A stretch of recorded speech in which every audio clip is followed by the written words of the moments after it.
Hi everybody, welcome or welcome back to my channel. My name is Irina, aka Xelia on social media, and I'm an illustrator and graphic designer. As you can probably tell from the title and thumbnail, in today's video I'm gonna work on my bullet journal theme for November. And since you seem to enjoy the September plan with me video, I thought I would take you with me. So let's get straight into it because I'll have plenty of time to ramble later on.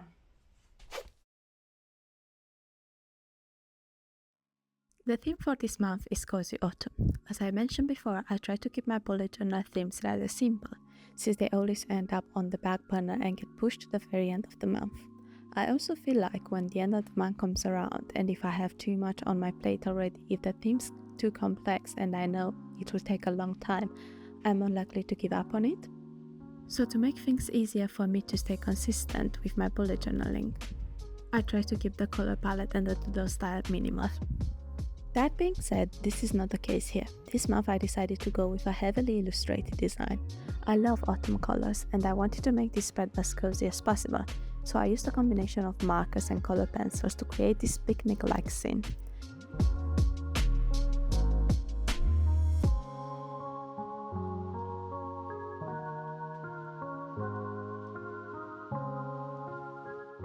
As I was drawing, I was picturing a lovely autumnal day.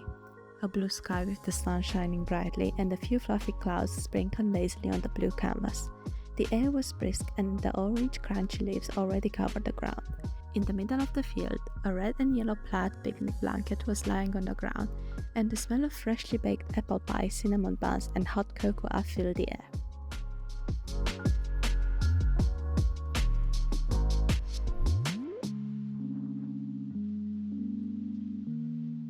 As you can see, I'm working on the leaves and I'm trying to vary the color and the contrast using the color pencils to add red, orange, yellow and some green undertones before I bring everything together with a layer of either orange or yellow using the markers. In terms of supplies, I'm using the Prismacolor color pencils and the W.H. Smith's own branded dual tip markers. For everyone outside the UK, W.H. Smith is a British retailer selling things like books, stationeries, magazines and so on.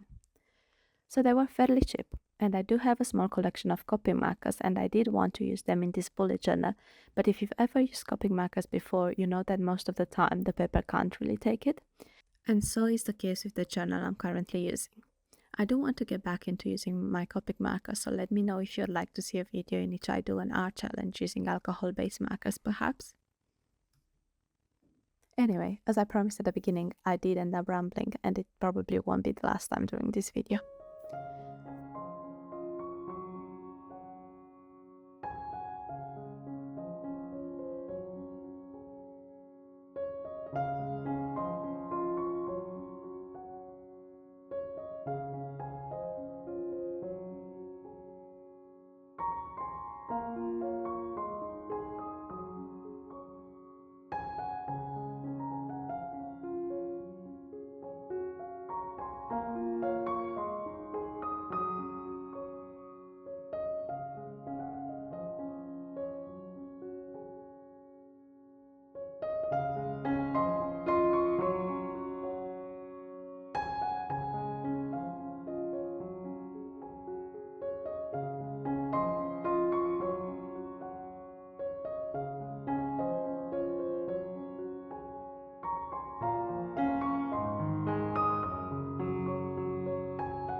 Now, I'm working on the cup of hot chocolate, which is my drink of choice during this season.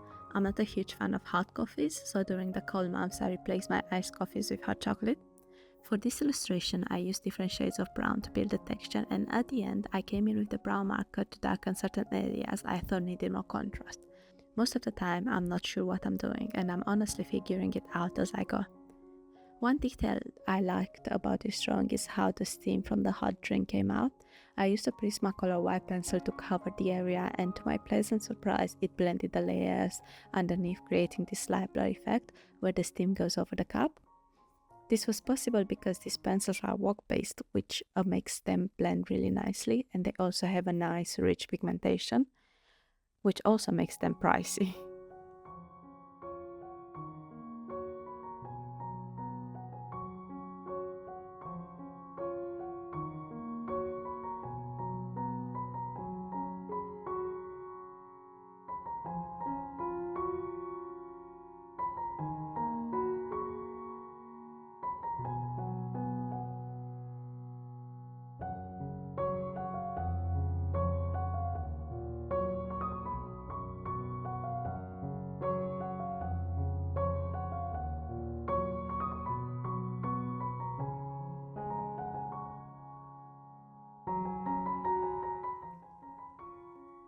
My favorite part of this spread is the cinnamon bun. I love cinnamon flavor, and looking at this now, I really want a cinnamon bun. This part was rather simple. I just outlined the plate and the pieces with a dark brown marker I've been using throughout the theme and added some shadows with a light yellow and pink pencil. And because I wanted a pop of color, I decided to add a red napkin underneath the plate.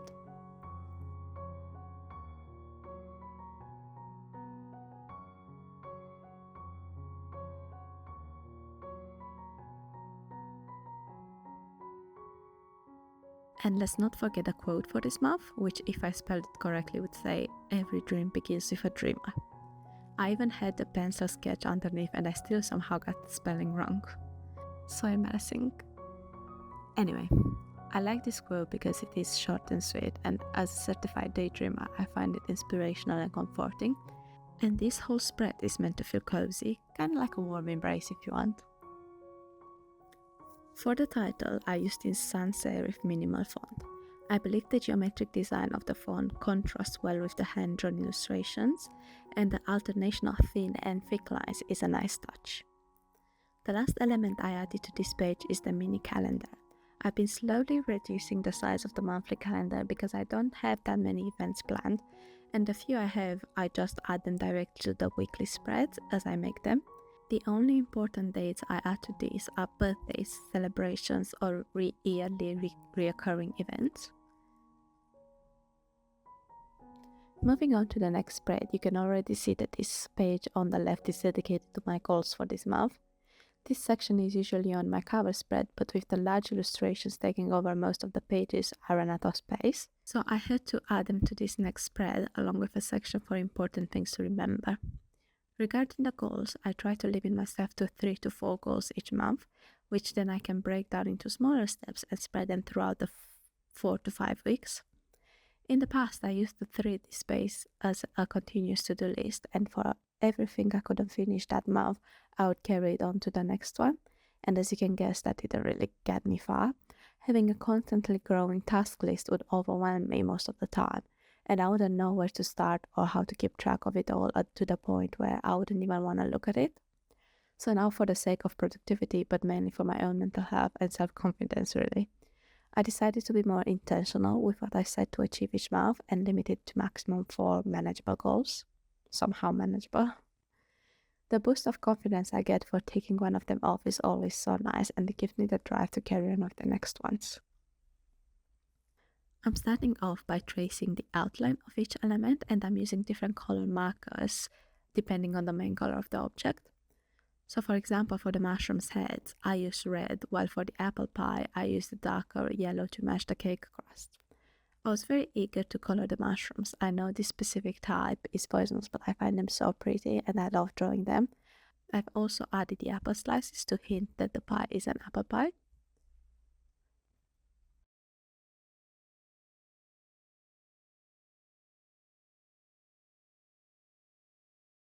Now, I'm working on this book, which is probably my favorite element of this whole design. I love reading. I consider myself a book dragon because I like hoarding books. I think I mentioned that in a previous video, but I read somewhere that for a collection to be considered a library, it needs to contain at least 1,000 books, and that has become my goal now, or better said, more like an excuse to buy more books. And as you can see, I use this corner to celebrate it by adding this quote which says, "Please little folks remember." This is actually from a book I finished recently as part of a trilogy, and that whole series easily became one of my favorites. Do you recognize the quote? If so, let me know in the comment section so we can fangle over it together. Yay! Next, I'm coloring the leaf. I'm making sure to add at least one to each spread. The process is the same as on the cover spread, but to recap, I create a base using the color pencils, then layer the orange marker on top and keep shading with more color pencils. I realized I didn't like the red and yellow outlines I used at the beginning, so I changed them all to this dark brown.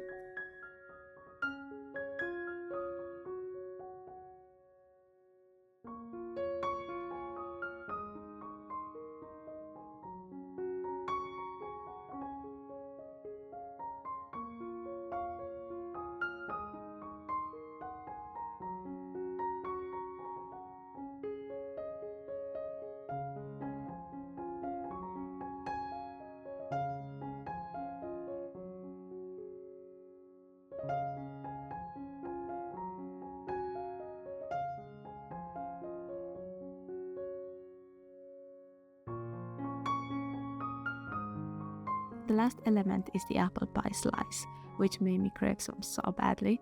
Even while editing this video, I kept telling myself I'll make some on the weekend. We'll see if that happens.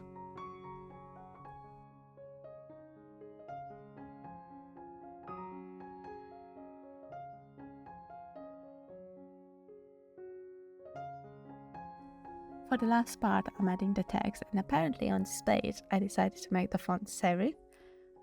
Consistency who? I don't know her. At least the color is the same. Moving on to the right side, I dedicated this space to my shop. I'm working on opening my own online shop next year where I want to sell my art as stickers, prints and bookmarks, at least for the beginning, so I gave myself space for some brief notes.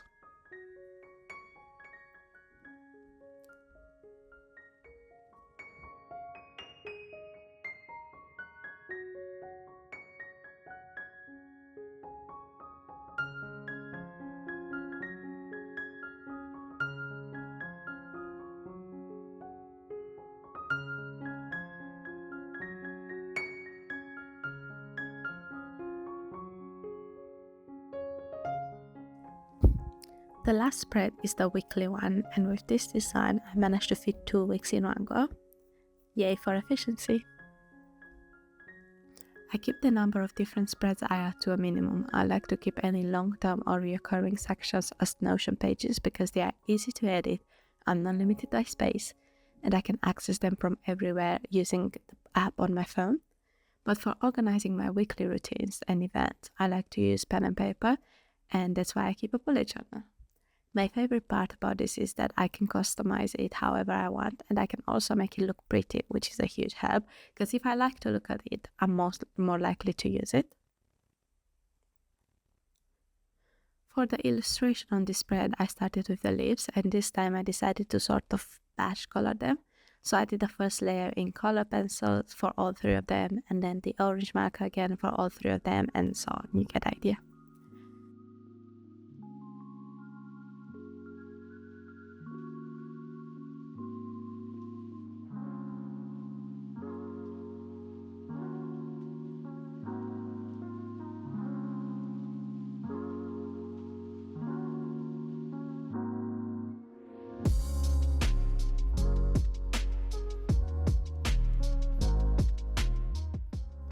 I also added another hot beverage because when I think of a cozy autumn day, I imagine myself with a cup of hot chocolate snuggled in a soft blanket and watching a comfort show. I recommend Gilmore Girls, so cozy and easy to watch, and it has the perfect autumn vibe, in my humble opinion.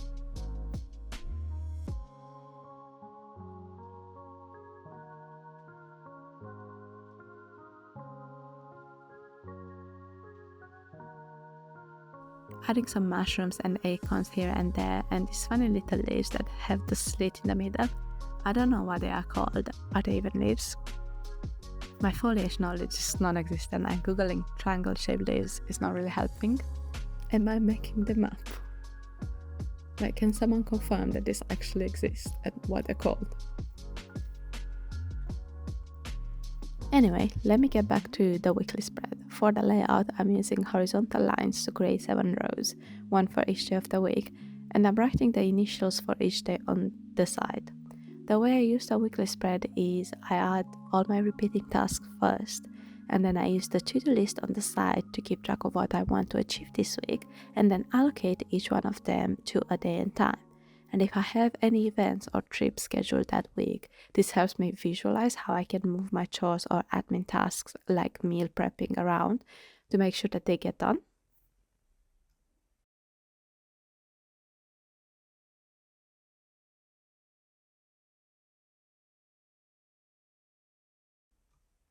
And we are done. Here is a quick flip through, and thank you so much if you watched to this point in the video. I hope you enjoyed it, and until the next one, I wish you a wonderful time filled with joy and peace. Bye!